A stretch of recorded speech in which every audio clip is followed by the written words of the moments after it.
Hi, everyone. Welcome back to our next video in the series, Building an Inclusive Classroom.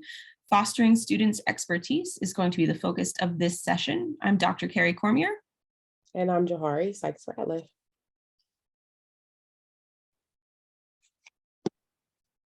So talking about culture and community in New Jersey classrooms. So in our last video, we talked about a lot of the theory behind culturally responsive and culturally sustaining pedagogies.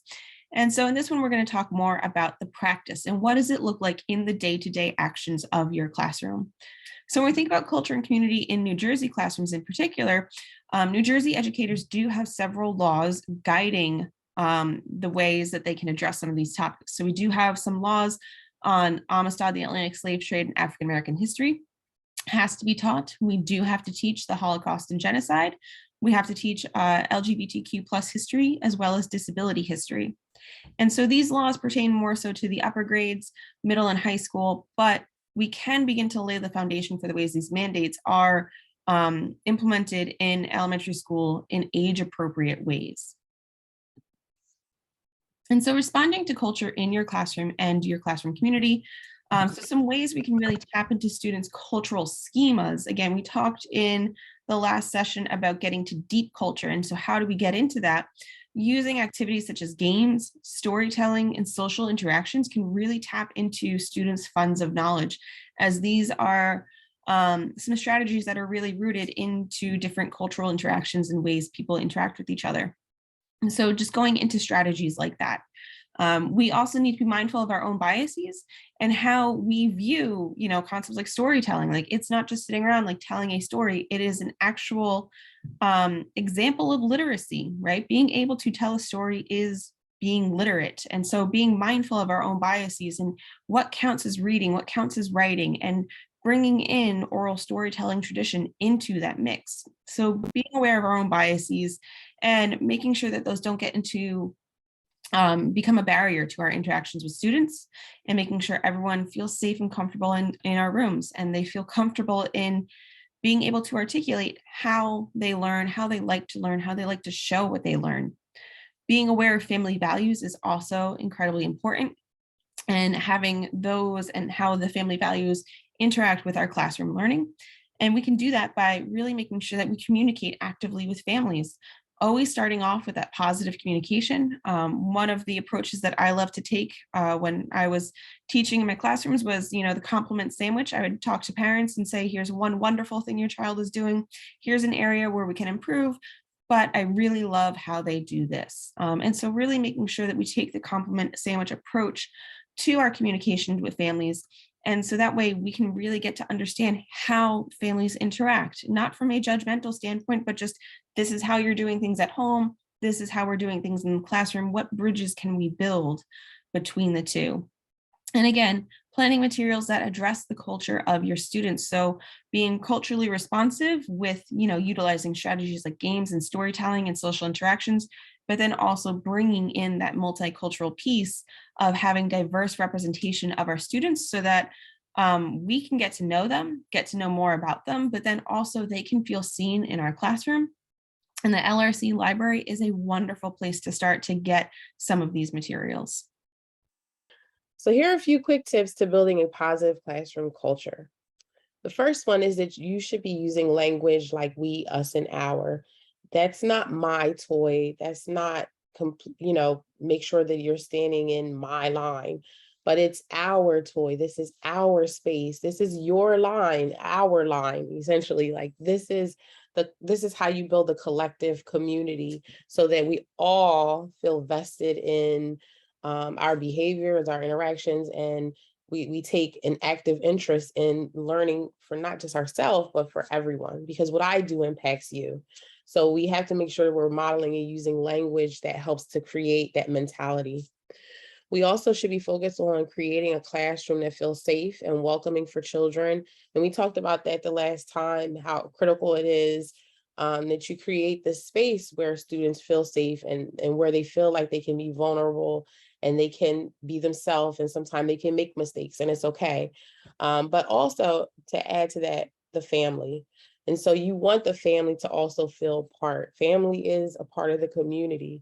And so sometimes we have to get together with our colleagues as teachers and kind of drill down on why some families may not come to different events or may not be responsive when we send home correspondences.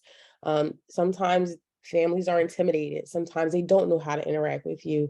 Sometimes some families work from 9 to 9 at night.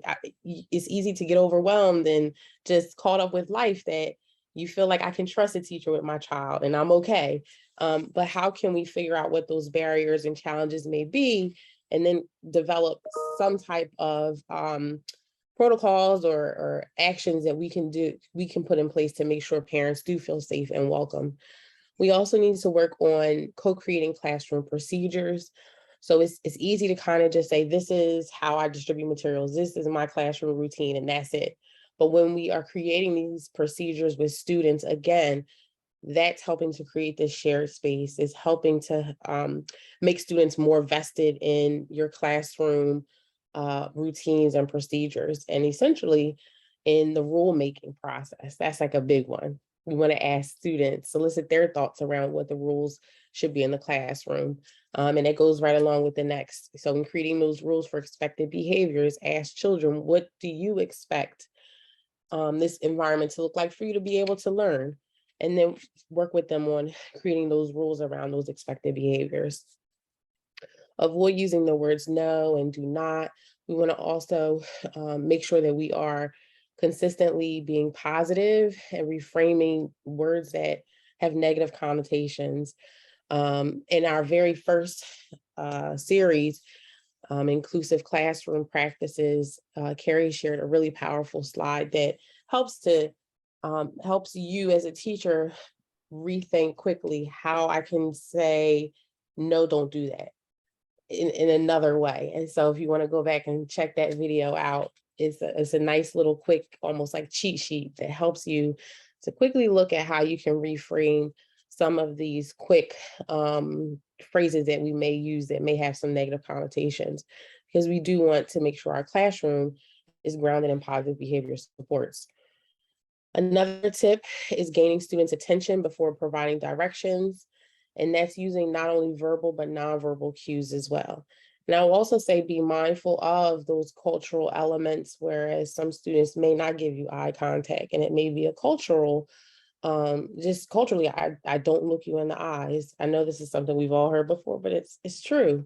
So being mindful of how culture sometimes can impact some of the output, and make sure that we're being responsive and presenting whatever it is that we need to the students in another way and expecting it back. Maybe not in a traditional way that we want.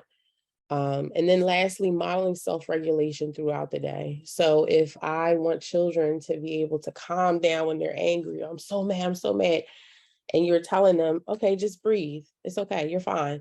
It makes it more powerful when I myself am like, you guys, I am so angry. I got a ticket last night. I was driving somewhere. I got pulled over for speeding. I was so angry. And I just sat there and I just counted to myself. I was 1, 2, 3, 4, 5. I just calmed myself down. So modeling that, whether it's through storytelling or in the actual moment, it has so much more power than you just telling the student what they should do and how they should self-regulate when they're experiencing a variety of emotions.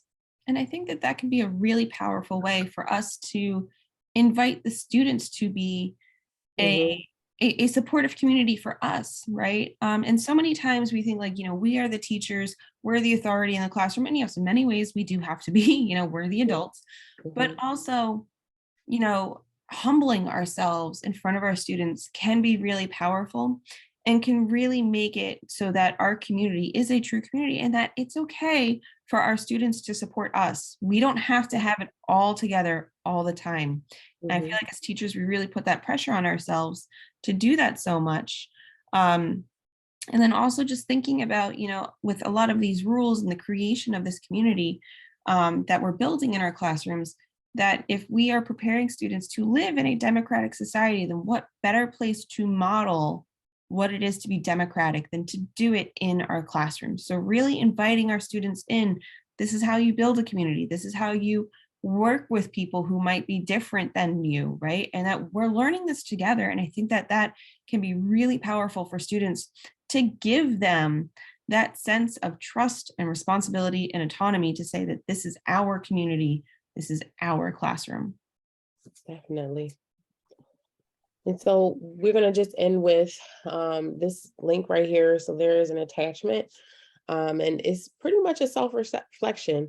And it's asking you to put yourself in someone else's shoes and going into your classroom at any day or time, and it's self-assessing. How likely is it that this person, if it's you yourself going into your classroom or a visitor, how likely is it that you or them would notice each of the following actions?